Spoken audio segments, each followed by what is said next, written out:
After an action-packed day of racing at Circuit of the Americas, we line up and do it all over again. Welcome to Toyota GR Cup North America race number 2 from COTA. DJ Clark and Jonathan Grace up here in the commentary booth, ready to bring you along for the day. Let's take a look at the weather because, Jonathan, it is a little bit of a change from what we had yesterday. Absolutely, DJ. A little bit more cloud cover here over this 3.4-mile road course here in Austin, Texas. Plenty of humidity, though, 82% out there. So it's going to be hot, it's going to be sticky, but not quite as hot ambient. And I think grip-wise, as we saw in qualifying this morning, the times fell pretty significantly. A 2:27.1 the pull time from Jeremy Fletcher, who you're seeing there strapped inside his race car with the safety net up. A little shocker from the hands. He's ready to go on a weekend that's been good for him so far. So hot, but not as hot as yesterday, but the action on track was pretty hot, wasn't it? Certainly was. Max Schweid, another driver who was able to take it right at the death of it. And talking of yesterday, we had a pretty exciting race. Let's take a look back at those highlights. Spike Kohlbecker fighting through the field. Jeremy Fletcher starting on pole.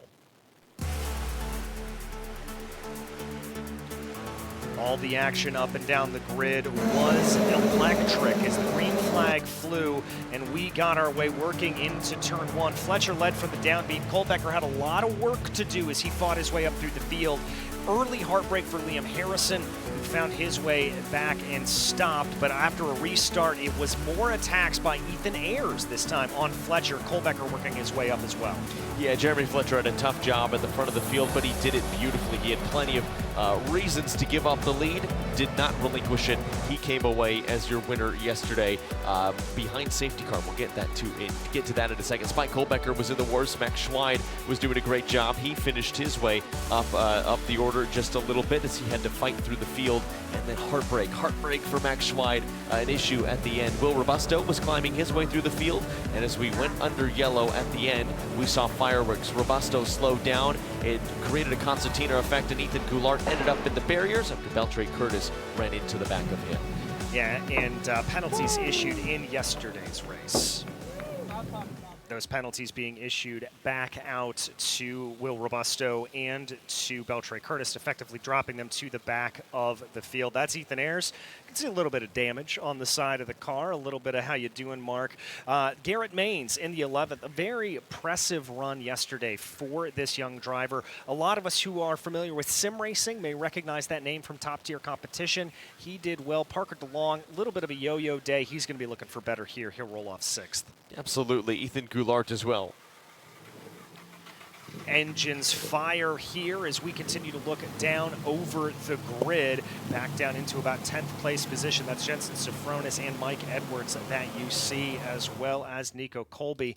Jonathan, talk us through this gorgeous 3.4-mile circuit. Opened its doors in 2012, designed by Herman Tilke. It's a who's who of corners. It's a really high climb, 134 feet up to turn 1. You descend the hill. You go down through the S's, reminiscent of Maggots and Beckett's. You start sector 2 and set up a tremendously long 1 kilometer, 0.62 mile straightaway into the best passing zone on the track in turn 12. A very technical sector 3, reminiscent of a lot of different great racing circuits. That beautiful carousel, my favorite part of the track, though, 17 and 18. It's a long multi-apex sequence before a quick 19 and 20.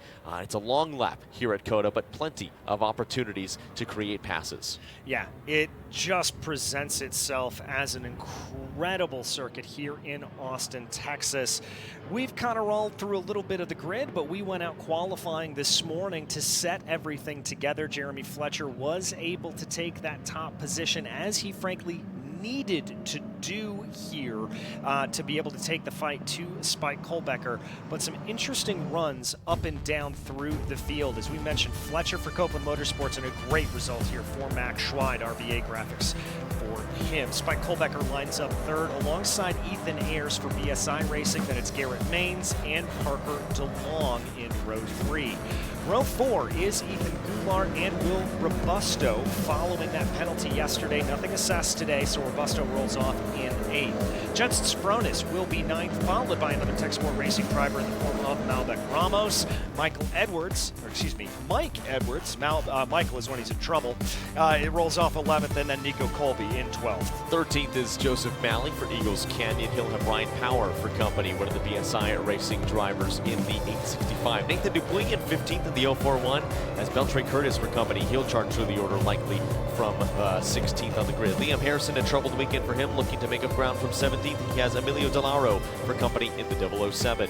10th row of the grid sees Ava Schletz start in 19th with Massimo Sinceri, that car coming back from a fire on its way to the racetrack. Didn't have his efforts yesterday. Peyton May in 21st as Patrick Brunson has been super quick in that gold livery 93. Maite Caceres for Rocker Racing starts 23rd with Carter Wilson in 24th.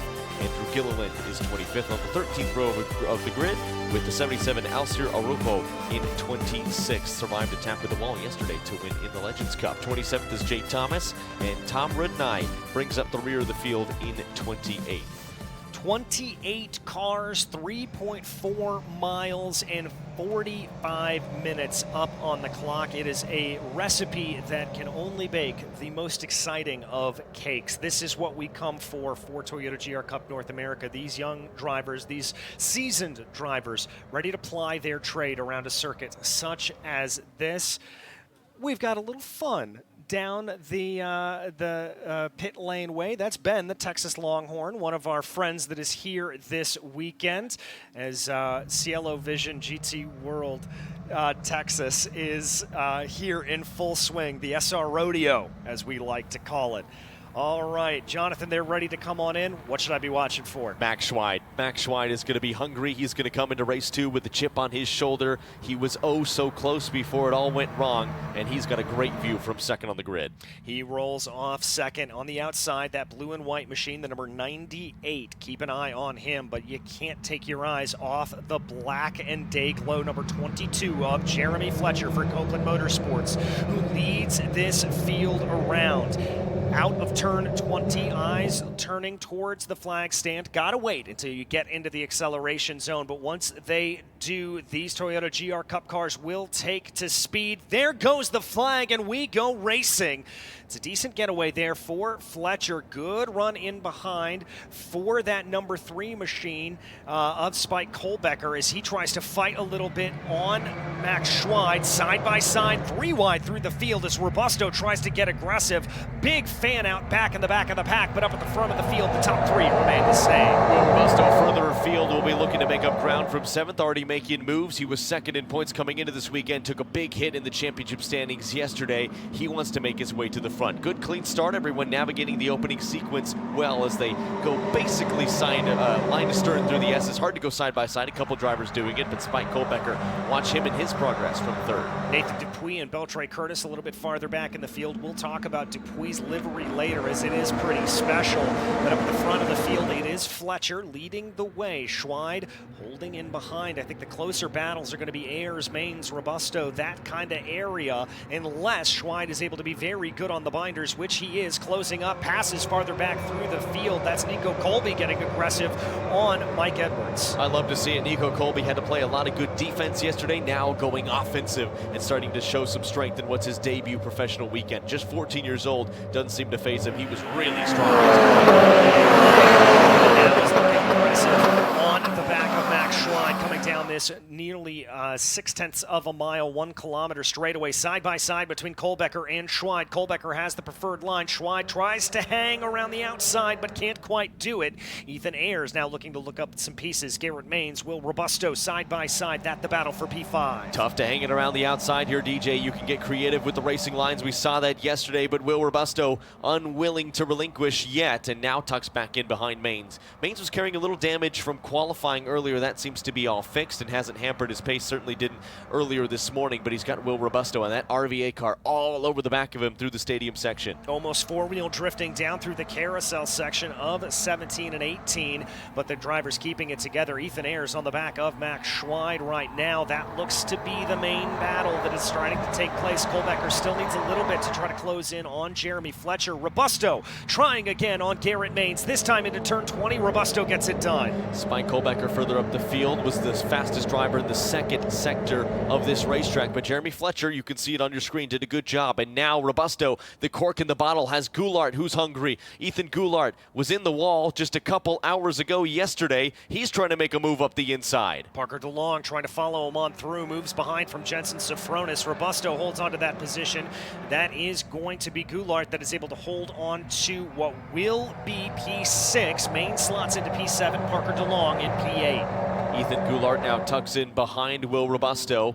Little bit of space, can't really make a move through the S's, but watch and see if Ethan gets crafty through the hill section that we see turn 9 through 11 as you set up for that straightaway. Sofronis already having a good race mid-pack. He's up inside the top 10. He's been impressive this season. Here's Max Schweid, who goes just a little bit wide. Is he going to have Ethan Ayers for company? He certainly might. Had a chance to talk to Ethan at the end of the race yesterday. We heard the interview from Amanda, and he said all of his success, especially after following the fire that BSI suffered on the way to the track, it is all a testament to the team that BSI has put together. Yeah, that fire happening just about 10 minutes from their shop in Florida. They had to unload 3 race cars on the side of the highway. Volusia County firefighters able to help them put that fire out, but the hauler suffering significant damage, might even be a total loss, but they were able to save all the race cars. The 51 Massimo Sinceri suffering some fire damage, but it was back and didn't seem to lose any performance because of it. Certainly not throughout practice qualifying in the race yesterday. Looks as strong as ever here today. Yeah, kind of joked with me, did Ethan. He said it almost brought us together a little bit more. Kind of a team building experience, I think is the words that he used. Kohlbecker not quite able to close in on the back here of Jeremy Fletcher as much as I would think he would. That main battle, I think now going to start to fire off P3 between Schweid, Ayers, Robusto. DeLong and Maines doing battle further back. Maines just holding DeLong a little bit. You mentioned kind of a yo-yo day for the 42 yesterday. Running strong right now inside the top 10. Nico Colby continues to make words as Edwards for the back loses a couple of positions. But Garrett Maines has the 42 all over the back of him. We've seen some moves in this third section of the racetrack. Not typically a place to make moves, but you can get really creative in these GR Cup cars. Well, that's exactly what we saw Robusto do on that previous lap. Now a move to the inside. That's 10th place Malbec Ramos looking to the inside of Jensen Sofronis, just able to avoid contact. And now it's going to be a drag race, almost rubbing door mirrors, now almost rubbing tires down the front straightaway. Ramos to your right, Sofronis to the left. Ramos starts to edge ahead here a little bit. Nico Colby picks a lane, picks that outside behind Sofronis, tried to give him a little bit of a shot to give him more speed, but doesn't help. Tech Sport gets one over on Copeland. Yeah, good composure by Sofronis. Actually did a good job of avoiding those exit curbs in turn 20 and then survived a little tap, which you're allowed to do from Colby. And now Beltray Curtis has entered this conversation. This is going to get really interesting into turn 9. Yeah, Curtis was something to prove from yesterday, obviously with that big penalty sending him down in the order, but Malbec Ramos starting to pull away here a little bit from Jensen Sofronis. This is that battle back for P7. Garrett Maines in the white and blue, Parker DeLong in the white and orange. Maines holding firm at the moment, but I'm curious how quickly this battle behind with Malbec Ramos, if he can take Sofronis with him, is going to start to catch that pack just ahead. Nico Colby chasing down Jensen Sofronis. This young 14-year-old and a very impressive debut. And yes, folks, you did hear me say that. This is a young man who is not even in high school yet. Well, Sofronis as well, another really talented teenager who's learned from his father in the GMG camp, has done a lot of good work, was on the grid last year, plenty active across the SRO paddock, is trying to do battle this year in GR Cup. It's done a great job, a couple really solid top 10, top 5 finishes for the driver in that beautiful blue Mobil 1 liveried car run by Copeland Motorsports. I think Jensen's going to be one to watch. He closes up in the braking zone, but around the outside goes the number 16. Nico Colby's hungry. Can he keep it in track limits? There's a switchback from Curtis. It's going to be 3 wide. Michael Edwards getting interested in that. Is Mike Edwards getting interested in that as well? Colby down to the inside, kind of shuffles Sofronis out of the way. Sofronis going to lose 2, maybe even 3 positions here. Tries to fight back on Colby, gets the nose down to the inside into turn number 15. This is some hairy stuff as they now go Noah's Ark into the carousel. Yeah, really hard to run side by side here because the marble buildup is so high and it gets like ice when you get out onto those tire marbles. These Continental tires screeching through a really high load section of the racetrack. Everyone sorts it out into the braking zone. No contact made, but tight as ever as they end this lap. little bit of momentum here for Mike Edwards. Colby poking and prodding. Everybody decides to stay in line into turn 20. Let's see if that stays the case down the main straightaway. Malbec Ramos leading this group for P9. They've got a big gap in front of them, though, up to Parker DeLong. They've got to sort themselves out if they want to be involved in this battle for the top 10. Yeah, this is where you can't afford to fight. Go with everybody in a train. Just muscle it out for a few laps, and then you can start to make moves. But Safronis on Nico Colby right away. Flames spinning out of the back of that Copeland machine. Copeland on Copeland. Don't hit your teammates side by side as they go down through turn 2. Someone's going to have to yield, and Beltre Curtis is behind. And I thought for a second there Safronis was going to have to, but he's going to hold it strong into turn 3. They're still side by side, and finally Jensen Safronis has to give up the ghost. Wow, you don't often go wheel to wheel through 3, but they made it work in GR Cup. Part of the reason these Cup cars are so fun is because you can really flick them around in any part of the racetrack. Further up, Spike Kohlbecker now feeling some pressure from a hungry Max Schweid, eager for some revenge from an issue yesterday that prevented and hampered a huge comeback effort for him. Your points leader in Spike Kohlbecker, though, still not quite within touching distance of Jeremy Fletcher yet, but Max Schweid is the fastest man on track at 2:28.4 last time by. Yeah, and I think he needed that little bit of a bounce back, and crucially here for Schweid and Kohlbecker, they have dropped Ethan Ayers to the tune of about a second or so, so they've got some room to battle by themselves if they would choose to. It'll cost them time up to Fletcher, but if Schweid thinks he's got the speed to get Bass by, he can do it. Further back, Will Robusto trying to make a move. He's feeling pressure from Ethan Goulart behind. And now Robusto to the inside, a little bit squirrely in the braking zone. Goulart just behind, trying to make the move. Robusto stays in front as they continue to charge up and try to catch the 78 of Ethan Ayers. Penalties being applied. And that is car number 41 and 16. That is 41 is Jensen Safronis, and the 16 is Nico Colby. Those were two of the drivers that we were following in that battle earlier. A 3-second time penalty for track limits. Oh boy, so easy to go beyond the track limits here at the Circuit of the Americas. So many corners that just tempt you to the outside and beckon you to go over the curbs a little bit too much in the painted area. Pretty generous with how they've been policed, but either way, it's something that we've seen a lot this weekend in every category. And also a penalty issued to Patrick Brunson, a multiple track limits violation of 3 seconds. That is Jensen Safronis, the number 41. If things were to finish the way they are right now, Safronis would drop roughly to about 17th or 18th position. And let's remind you, we still have 35 minutes left to go in this race. Well, and DJ, we saw how these time penalties, even 3 seconds, could have larger implications if you don't act on them in the right way. We saw it even under yellow as we took to the checkered flag yesterday. Yeah, Malbec Ramos, really defensive line on Nico Colby, trying to keep him behind. Safronis, though, that's another track limit violation right there. He's got to be careful. He can accrue these and get a drive-through if he's not careful. Yeah, that could really ruin your race. He's got so much pressure right now from Beltre Curtis behind him. We know how quick Beltre can be. He's all over the back of the Copeland driver. Meanwhile, further up, here's Will Robusto. He has caught Ethan Ayers, and he's trying to make a move. He's not wasting any time up the hill.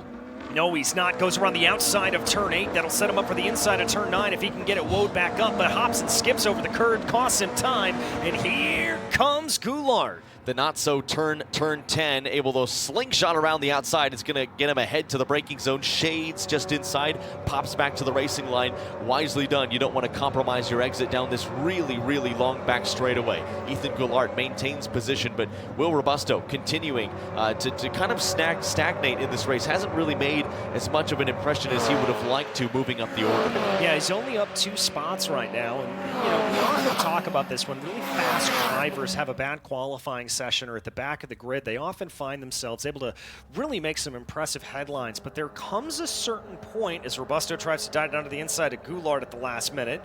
Doesn't quite get it.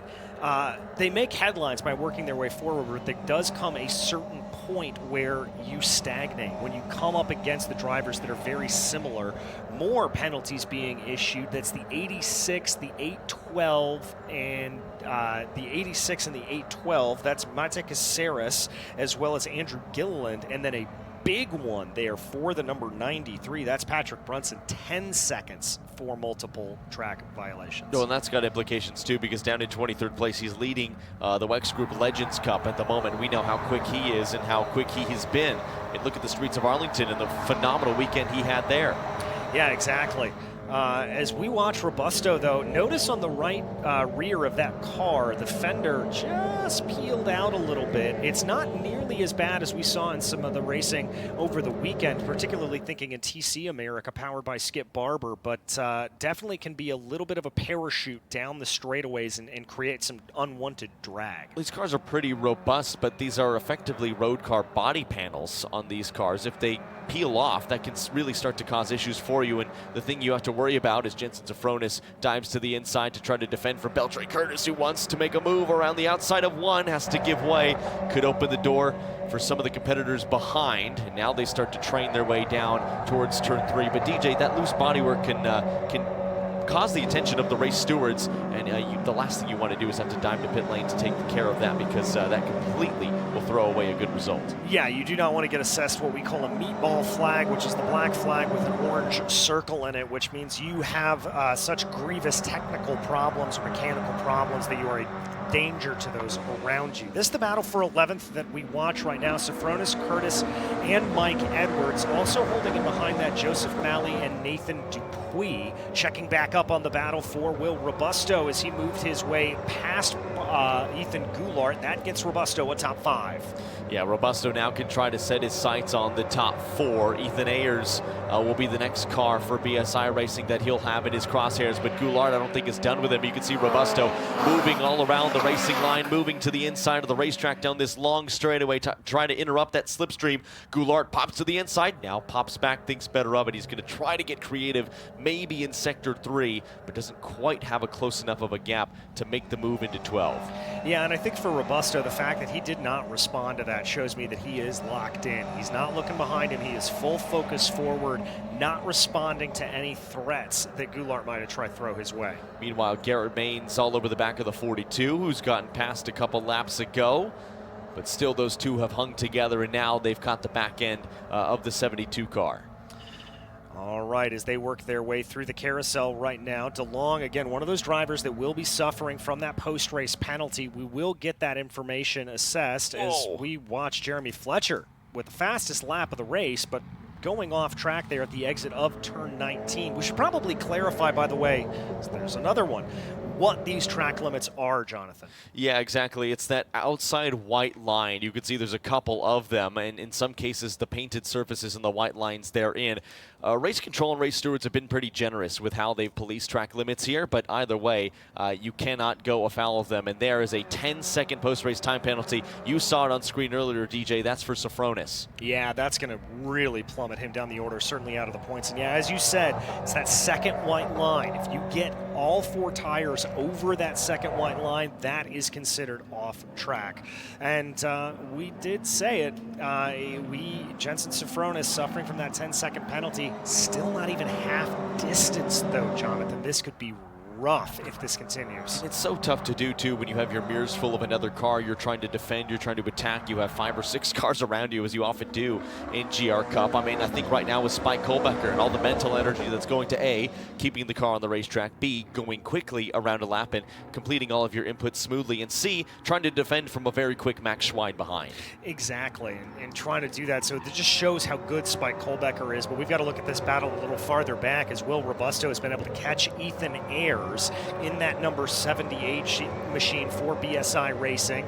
A little bit squirrely there for Ayers coming off of turn 11. Robusto following him down the back straightaway as Ayers veers and fades to the left. Yeah, Will Robusto's best lap is about 4/10 better than Ethan Ayers, so he is really, really quick, and they're all glued together nearly up in the wall. That's really aggressive defense from Ethan Ayers. Will Robusto, body panel flapping on the back end of that race car, dives to the inside, late on the brakes. Ethan Ayers is a little bit later, though, and they're going to be door to door as they go into the off-track action, off-track area of turn 12. Ayers still to the inside, Robusto still to the outside, and DJ, more penalties going in as Ethan finally shuts the door. That's Jeremy Fletcher. That is your leader, a 3-second post-race time penalty, and that would effectively drop him back down into 3rd position. Track limits becoming the story of the race thus far. Yeah, that's a huge one. And now if you're Jeremy Fletcher, it's got to be head down. You can see how squirrely he is in the braking zone. He'll have been relayed that information, and now it becomes a time attack battle between him and Spike Kohlbecker.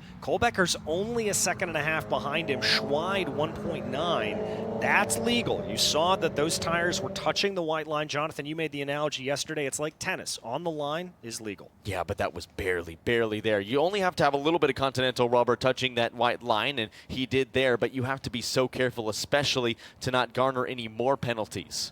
All right, we keep looking at that battle now between Ayers and Robusto as it doesn't seem to go anywhere. Robusto with a big late move down to the inside of turn one. Hops over the curb there, little bit of hip and shoulder as they come through one, and down the hill they come again. Ayers will have the preferred line.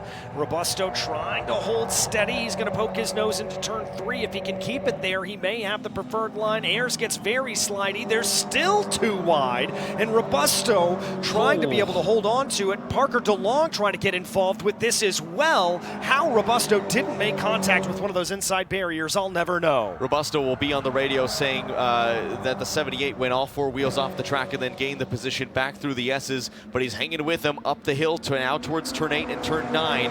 This is going to get interesting towards 11 because a two-car battle has become a four-car fight.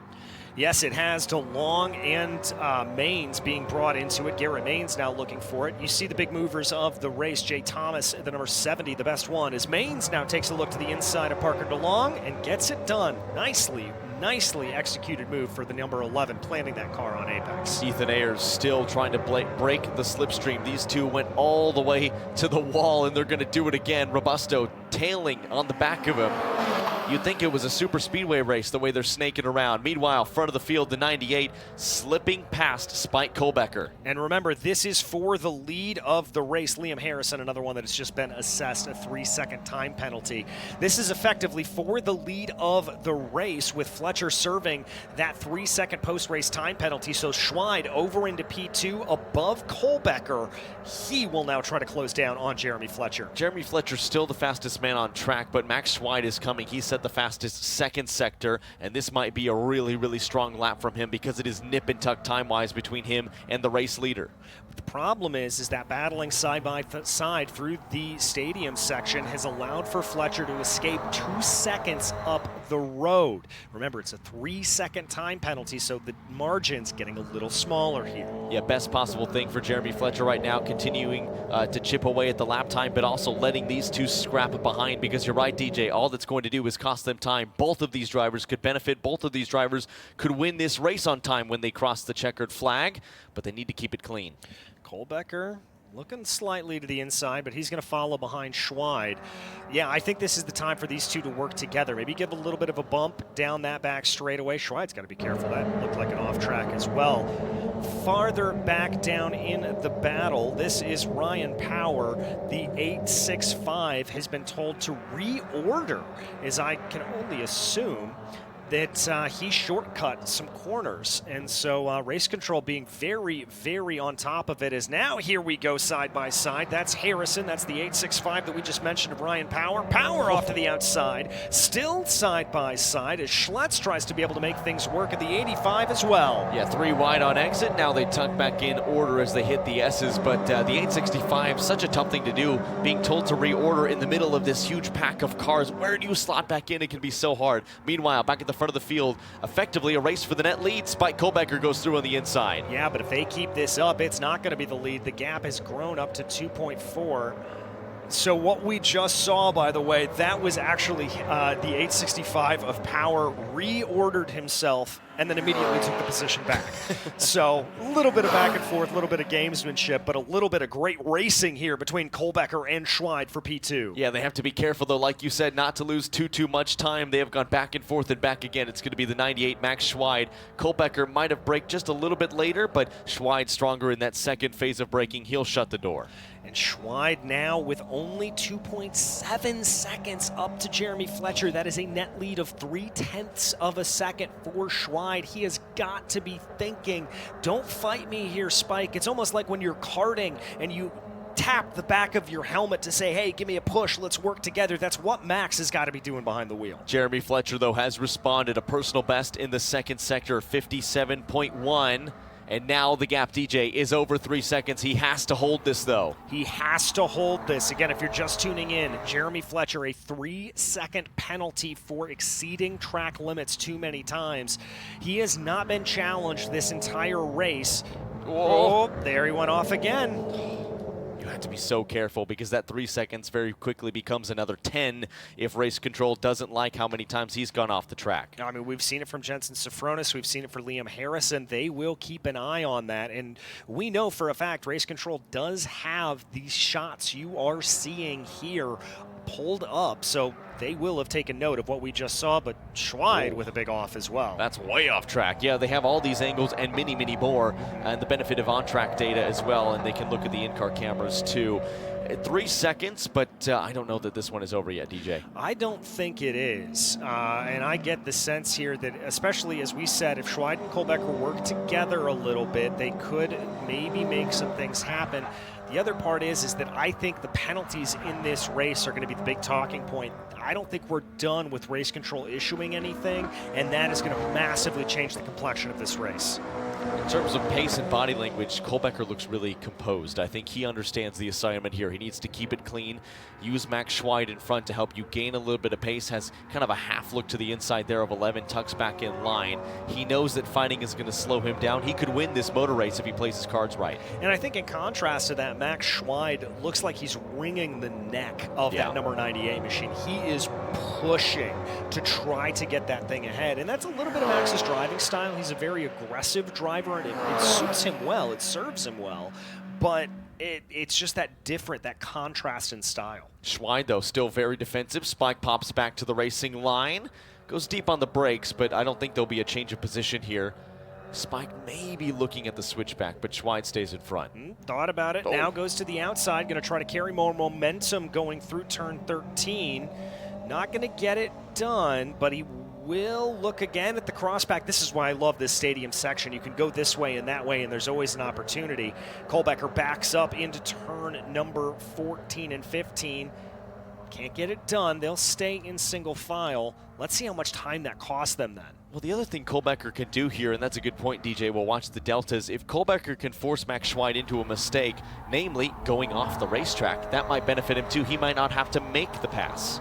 Very good point. Now, neither Schweid nor Kohlbecker have been given so much as a warning that we have seen, but they still have to be aware of it. Stay within track boundaries there. They're going to cross over the stripe right now. Looks like that gap has stayed at just a hair over 3 seconds. Wouldn't that be something if Jeremy Fletcher wins this race by 600ths? That would be crazy. He would love a bigger margin. Still the fastest man on track, although Beltre Curtis is pushing with the fastest first sector further behind. But the battle for the top three is Schweid seems to go long again.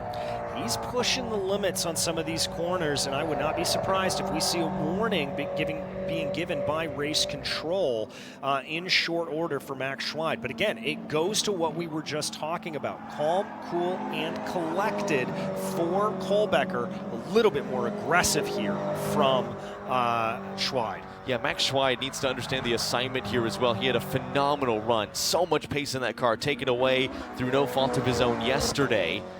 And you would hate for that to happen again in terms of a penalty. But Max Schweid will have Chris Valle in his ear trying to direct him and coach him and keep him calm. But he's got Spike Kohlbecker to contend with, and that's a huge ask. That is a huge ask. Spike, one of the winningest drivers in Toyota GR Cup North America, the only driver to take a victory in all 3 previous seasons. Taking a look back farther in the field, this is Peyton Fan in that number 80 machine being trailed by Mate Caceres. This is the battle back for about P20.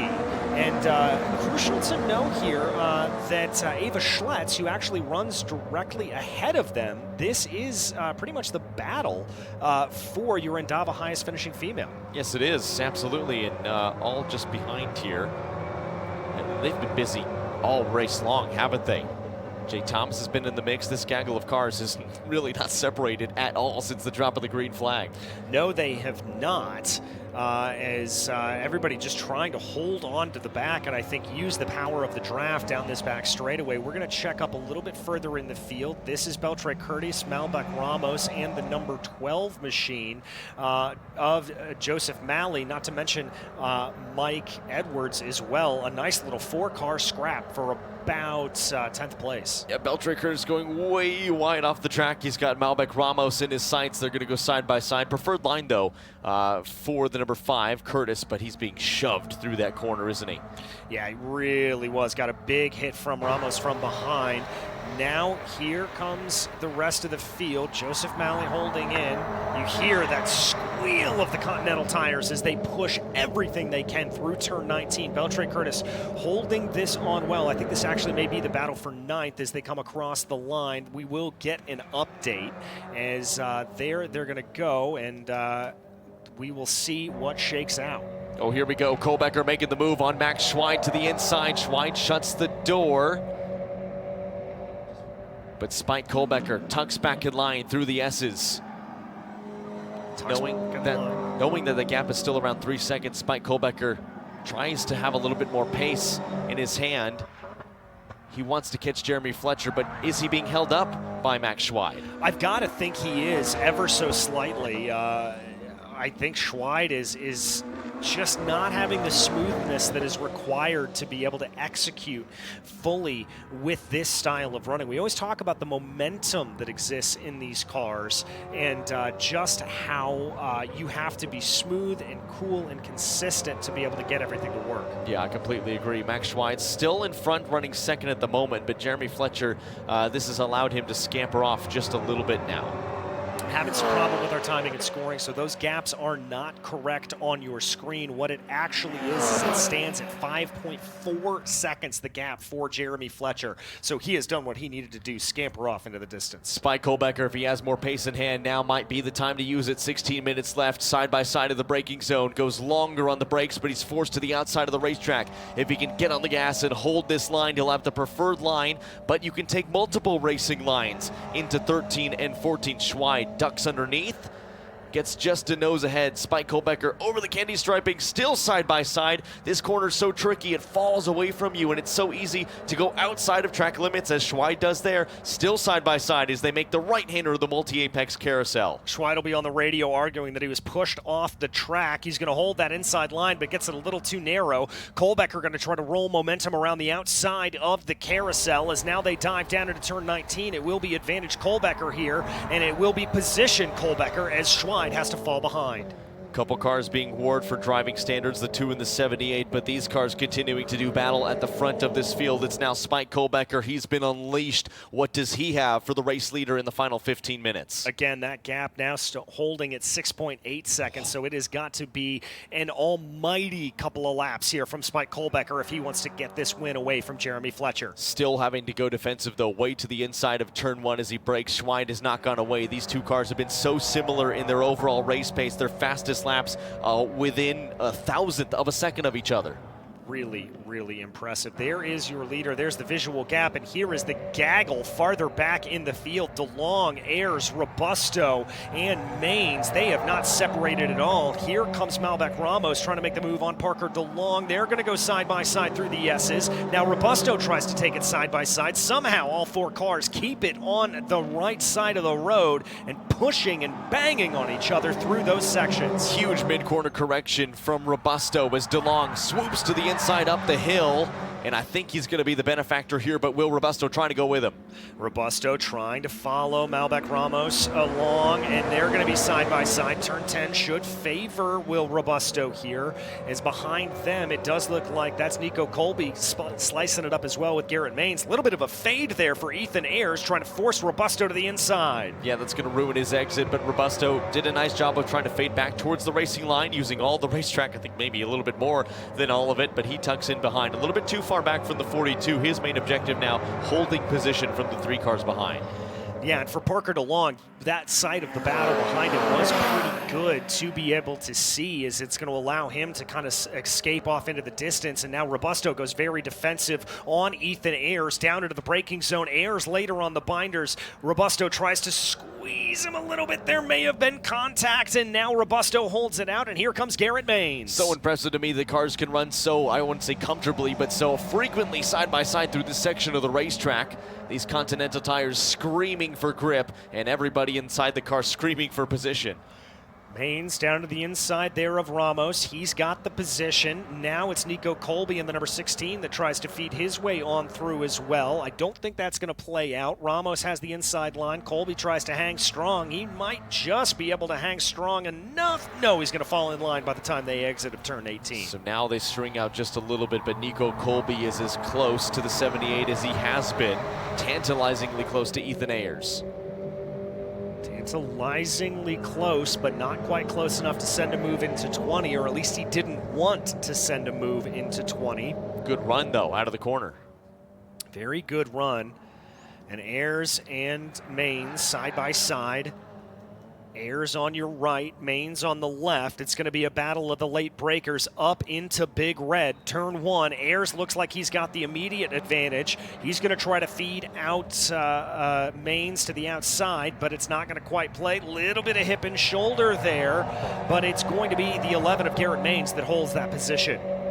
So now it stabilizes through the S's. We would typically say you can't go side by side, but this race has thrown that out the window. We've seen multiple cars go door to door through a very technical section of this racetrack. Nico Colby hanging it all out behind Garrett Maines and behind the 78 car just in front of him. A little bit of dirt kicked up in front. I'm not sure if that was from Robusto or if that was from Parker DeLong. Kicking up a little bit of dirt there was Garrett Maines. Now they spread out, as does this battle for what is P4 with Parker DeLong and Will Robusto, but Robusto going to close it up under braking. Will Robusto still 5th place on this racetrack, 17 seconds off the overall lead, but hoping for more. He's got DeLong for company, trying to reel in that orange and white car. He's a little bit closer this time by, but I don't think close enough to make a move into the braking zone of turn 12. Just trying to stay within that slipstream. Not a huge slipstream for these GR86 Cup cars, but it's still enough where it provides a little bit of a benefit. Yeah, just enough to be noticeable, and Ethan Ayers going to take advantage of it. Looks to the inside of Garrett Maines, thinks better of it, falls back into line. Very, very close quarter there with Nico Colby. And they're able to get it done and to play out. Now looking around the outside, here comes that 78 machine of Ethan Ayers, not able to get it, and they'll fall back into single file line once more. Good defensive placement from Maines, goes a little bit wide, opens the door, swooping inside is Ethan Ayers. Ethan Ayers has the position, but does Maines have just enough of a crossover to be able to hold this position through the carousel? Yes, he does, and that's going to put Ayers on the back foot. Tries to do what we saw Spike Kohlbecker do a little bit earlier in the race, and he can get it done. Ethan Ayers to the inside of 19. Yeah, but here we go. That was such an incredibly shallow line into 16, 17, and 18. You don't often see cars run that to the inside, but it worked. He had enough grip to do it and got the position, did the 78 of Ethan Ayers. And meanwhile, farther up front in that battle, Will Robusto and Parker DeLong look like they're about on top of each other. Nico Colby could make a move on Garrett Maines as well. Let's see for Robusto. Does he poke to the inside? He thinks about it, a little bit of a fade. Goes for it here on DeLong into turn 1 with under 10 minutes to go. Late move sprung the trap, and it worked a treat. Parker DeLong didn't even see him coming. No, he did not. That was a brilliant late braking maneuver from Will Robusto, which will move him up to 4th place. So Robusto now can set his sights on trying to catch Ethan Ayers a little bit further up the road, as he's already drawn about a 2-car length gap on the 42 behind. Yeah, but Robusto's got about 11 seconds to try to make up in 9 minutes. That may be a little bit too little too late for him, but an impressive run for Robusto nonetheless. You just got to tick away the laps. You do what you can, maximize results, especially after losing so much ground in the final results once all the penalties were applied yesterday. Will Robusto, bar that little bit of fender hanging off the back, has kept it clean. You want to take home the maximum amount of points you can, even if you're not the fastest car on the racetrack. Exactly, and I think especially after a day like yesterday where you did fall afoul of the stewards, having a relatively clear and clean day makes things a lot better, and it makes you feel more comfortable. Defensive line for Spike Kohlbecker coming down the back straightaway. This battle for P2, I don't think this is over yet between Kohlbecker and Schweid. No, it's absolutely not. It's certainly not helping them catch Jeremy Fletcher, who's now more than 7.5 seconds to the good, but these two have stayed absolutely glued together. Again, their fastest racing laps within 1,000th of one another. Spike Kohlbecker Malbecker, who leads the overall championship standings right now, has Max Schweid for company, and Schweid is in the championship hunt as well. Yes, he is, although, ooh, here comes Ethan Ayres on Garrett Maines. Maybe a little bit of consternation coming down into turn number 12, but that's going to be Ayres able to hold the position over Garrett Maines. A nice defense for your tech sport driver or your BSI driver, excuse me, in the number 78. See what Ethan Ayres learned from a lap ago in terms of defense. Does he cut off that shallower line? No, he stays way wide to the outside and then patient, tucks the nose in for that apex of turn 18. And a huge gaggle of cars. Jensen Sofronis among them further back in the field, side by side, even 3 wide. It's the 007 of Arojo on the outside, and Sofronis trying to hold that inside line through the stadium section of the racetrack. That's inside the top 10. These are points-paying positions. Nico Colby involved as well, loses a couple places, but Jensen Sofronis battling it out with a whole gaggle of cars as well. That's Nathan Dupuis in the mix as well.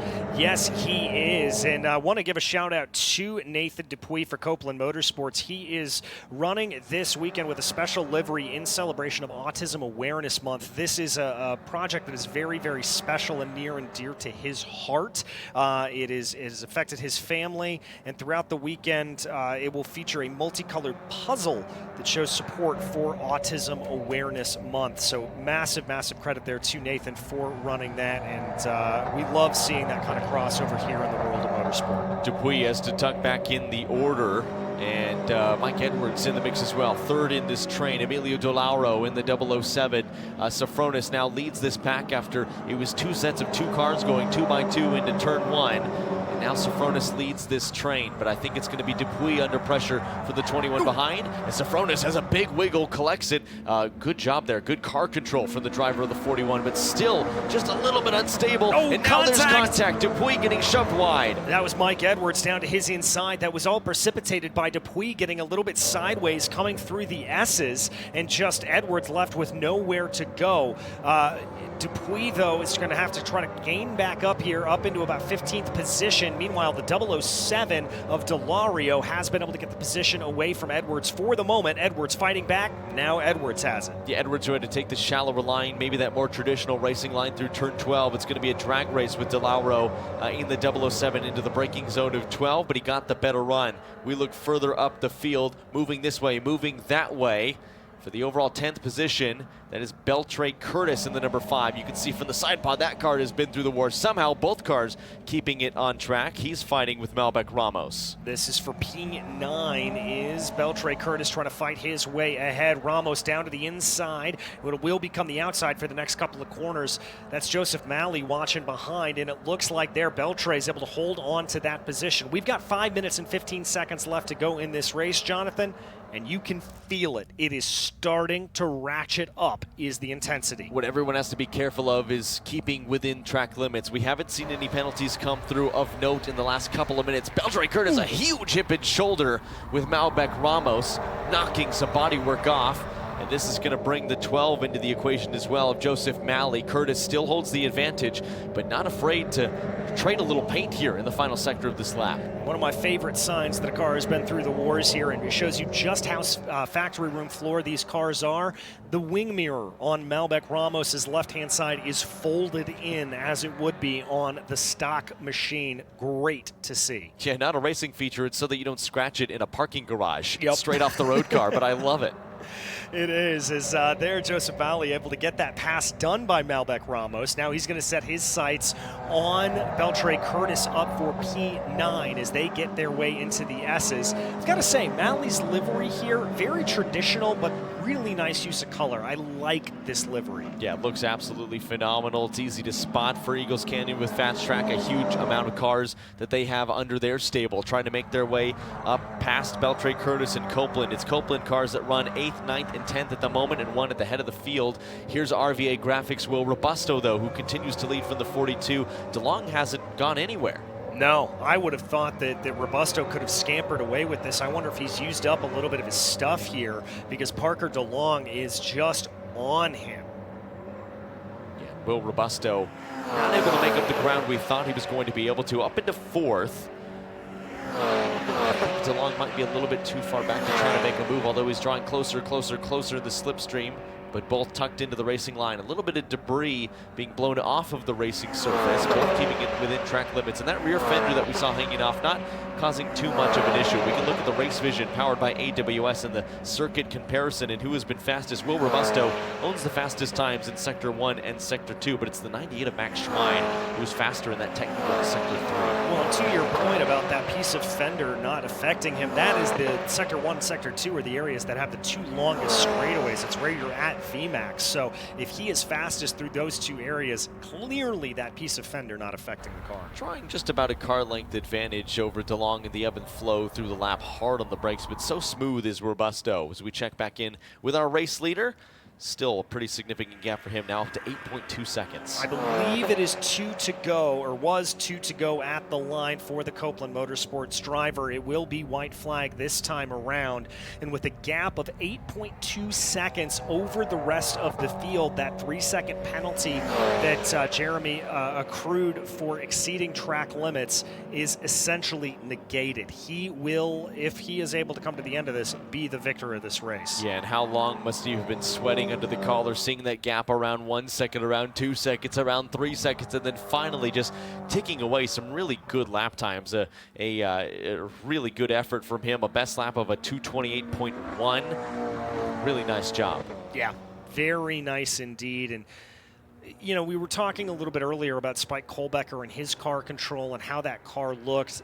This from Jeremy Fletcher looks about as smooth as you can drive one of these GR86 Cup cars. He told Amanda yesterday his mission coming into this weekend after a lackluster Sonoma that went away from him, his job was to come in and win every session. He wanted to win in practice, he wanted to qualify on pole, he wanted to win as much as he could. Won yesterday, good chance to do it again today. He certainly does have a good chance. About a lap and a half left to go.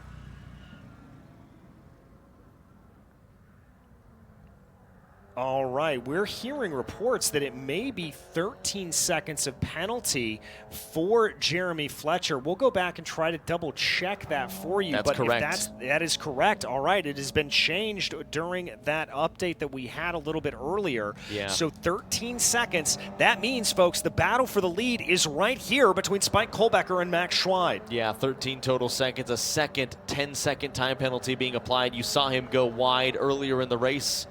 So this is it. Spike Kohlbecker, your points leader. Oh, and you feel for Jeremy Fletcher as well. Did everything he could to build that gap and not enough time to get clear of that 13 seconds. But Spike Kohlbecker has just got a little bit of a gap on Max Schwein behind. Yes, he does. This will be an emotional podium for Max Schwein, though. Obviously, he's going to want that win. He's going to want to get his way forward, and you see the way he's wrestling the car. He's certainly not done yet. Great run through turn 19. This battle is not yet over. White flag in the air. 1 lap to go for Kohlbecker and Schwein and for Jeremy Fletcher. But as we previously stated, 13-second penalty has been issued for Jeremy Fletcher. He is going to finish P3 if things end the way they stand now. Yeah, it's that first 3-second penalty and then a subsequent 10-second penalty that compounded. Kohlbecker has been warned but has not been penalized for track limits so far. All right. Here is Schwein trying to be able to get his way forward. He's trying to see if he can get a pass done here. Not going to be able to get it done through the S's. Not going to be able to get a move there, but he can certainly set it up. Runs a little bit wide there, unfortunately, coming through turn 5. Yeah, look at Max Schwein, just a little bit out of sorts. Kohlbecker looks absolutely dialed. Not the fastest man on the racetrack, but really not far off. Just 2/10 off of Fletcher's fastest time at the front of this field. Kohlbecker, who might cross the finish line second, will, as it stands, win the race because of those 2 time penalties that have been applied to the man who sits at the front of Jeremy Fletcher. But Spike Kohlbecker, in a weekend where Jeremy Fletcher has been the fastest car on track, Kohlbecker is doing everything right. He's doing everything right. Car 22. There it is. There's the confirmation. Oh, and we're hearing that is in addition to what he's already got. Disaster for Jeremy Fletcher. This could bump him all the way down into further down positions, but we've got to keep our eye here on the battle between It's 10 plus 3. Okay, so it will be third for Jeremy Fletcher, but we've got to keep our eyes on the battle between Kohlbecker and Schweid. I don't think this is over yet. Schweid is poking and prodding. He's trying to find a way by. No, they've been so close throughout the whole lap, and he knows this is his final opportunity. Couple corners left, and you can spring a trap late in Sector 3. Yes, you can. Schweid's closer than he's been in a while. He's going to take the outside lane, try to maybe cut a little more narrow coming through the exit of the carousel. It's about a car length and a half difference in between Kohlbecker and Schweid as they come down into turn 19. Kohlbecker keeping him at bay for now. Schweid takes a little bit of a narrower line. Does he have anything? It's less than a car length coming into turn 20. Kohlbecker very defensive. Schweid on his rear bumper trying to hold it out, looking for a little bit of an opportunity. They're going to be almost side by side. They will be side by side as they cross. It is the merest of gaps. It is only 0.18 seconds in between Kohlbecker and Schweid, but Kohlbecker will take victory. Spike Kohlbecker, your points leader this season, and a fitting victory for him, but it's not over yet. Nico Colby with the drag race further back. He will cross the line. A valiant effort for him to finish just behind Ethan Ayers in 7th on a debut weekend. A great couple of results for him, but Spike Kohlbecker fending off a pressuring Max Schweid. Jeremy Fletcher with those 13 cumulative seconds from 2 different time penalties for track limits slots down to 3rd. Good haul of points, but he finishes in front of Will Robusto. And the 42 of Parker DeLong, what a great climb up through the order for him, and Ethan Ayers in 6th. Yeah, very good. This is Mate Caceres there in that 8-12. Oh, big piece hanging off the back there of Patrick Brunson. We didn't see where that came from, but it was certainly some damage on that beautifully wrapped gold machine. Yeah, and he'll win in the Legends Cup as well. He's been the man to beat in that category. Yes, he will, as Brunson will take home the Wex Group Legends Cup, and I believe, unless I am greatly mistaken, it is Mate Caceres that will take the Endava highest finishing female. Yeah, 19th inside the top 20, really solid overall, but man, what a result for Spike Kohlbecker. His 4th win of this season, and it's still early in the year relatively, DJ. And you know what, I've got to say, credit to Spike on this. We've seen some races where drivers have just absolutely blitzed off into the distance, kind of like we saw Jeremy Fletcher do today, whether that was Weston Workman, whether that was Tyler Gonzalez, whether that was Gresham Wagner. Spike had to fight for this. Yes, he did. He really and truly did. All right.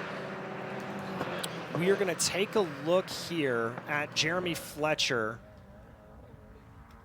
We think he has been picking up these penalties for off-track going through the final corner. That's turn 20 on the circuit. So let's take a look. Jonathan, this is him coming down through here. Set up nice and wide. You dip the nose, and it's a corner that falls away from you, and it can be so easy to apply.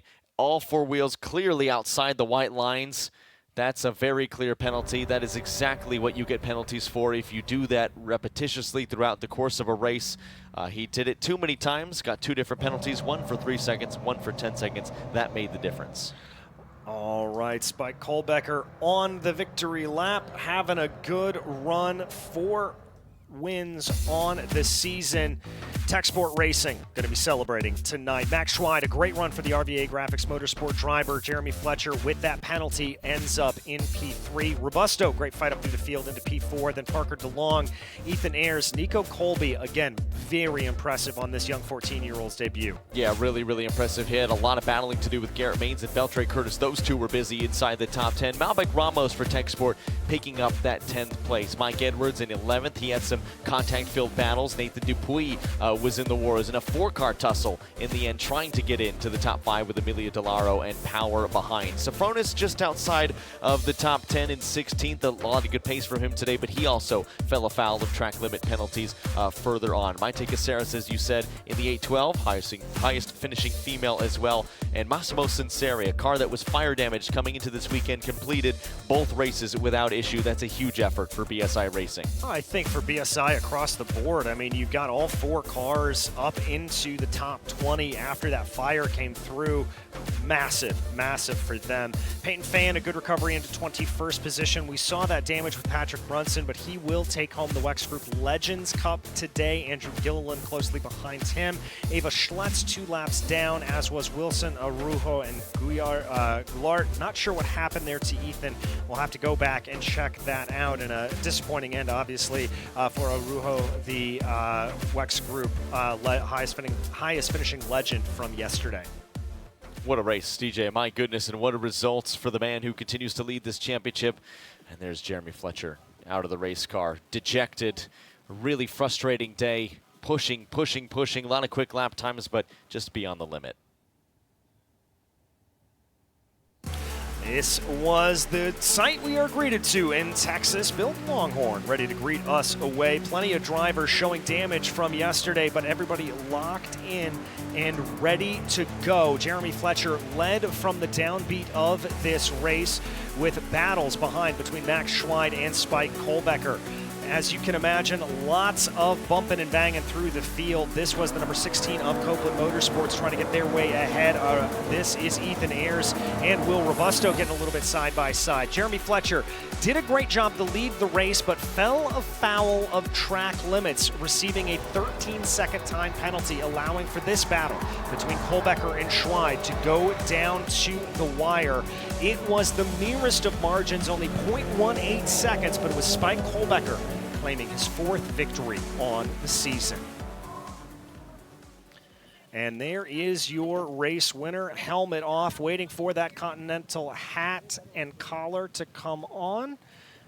Also needs a little bit of water as it is still pretty hot out there. Collar goes on, hat goes on. Got to make sure he is nice and ready. And our Amanda Busick is down on the spot with our winner. He just told me he's going to lean against the car, and that is showcase of the battle that we saw out there for Spike Kohlbecker. And you did tell me that you were aware of the track limit penalties against Jeremy Fletcher. How did that just up the ante of what this finish meant? It was just a crazy battle. Excuse me. Schweid and I, and just battling all the way through. And he raced me clean, I raced him clean, and there's nothing more you could ask for in racing. Congratulations. That is not only a very happy driver, Jonathan, that is a very hot driver as well. Oh, he is absolutely gassed. A well-earned win. He had his hands full. He was fighting with Schweid all the way through, but a mature drive, and DJ, that's why he leads in the championship standings. Yes, there it is. 136 points to Jeremy Fletcher's 83, Max Schweid 75. The battle really close between that 2nd and 4th position with Robusto on 73 points. Goulart, DeLong, Maines, Ayers, Sofronis, and Nico Colby into the top 10 on debut. Again, I think there are some great things to come from this young 14-year-old. Yeah, pretty incredible. I think he's going to be a factor later in the season. I hope we get to see him longer, but amazing for Spike Kohlbecker. Came into this weekend 32 points to the good, left with a whole lot more in a weekend that Jeremy Fletcher tried to do everything right, and still a good haul of points, but Spike Kohlbecker, just it seems that he can't be denied this season. 4th time's the charm for Spike Kohlbecker. But we really have to see just how the rest of this season is going to shake out. A myriad of different runs that we have to go on. And the next time that you will see all of us will be at Road Atlanta. On behalf of the broadcast team, Jonathan Grace and myself, my name's DJ Clark. Thank you so much for watching.